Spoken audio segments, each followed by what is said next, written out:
Ito guys, dahil ang busy ko kanina, dami kong ginluto ng mga sa umaga nagluto ako ng sambusa.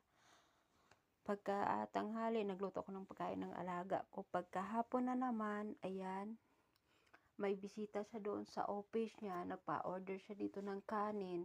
Ako ang lumuto. Ayan, tingnan mo yung kwarto ko. Ang daming lalaban. Di ko pa natupi yung mga damit ko. Ayan, nag-ukay na. Tupiin ko muna to bago ako magtulog. Ayan, ang dami. 2 araw ko ganito na yung lago ko kasi alam mo kung ilang may t-shirt, may t-shirt, may uniform, may jacket, may pajama. Ayan. May pajama, may short, at saka may uniform. Ayan. Ang daming lalaban, guys. Ayan. Magtupi muna ako dito bago ako magtulog. Ayan.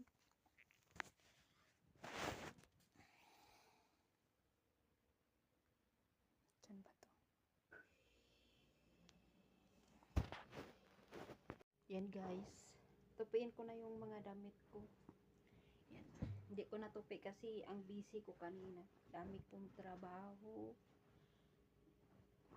Hindi ko alam kung ano unahin ko, magluto. Yan. Isang araw, ilang beses ako nagluto ng kanin.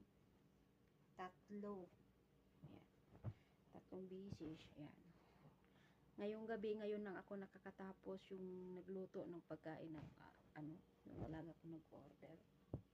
Yung ginawa ko kanina ng mga salata. Tupi-tupi muna tayo ng damit, guys. Ayan. Yan, kabisi si Inday nyo, Kekay. Yan. Pakipalo naman po. Yan.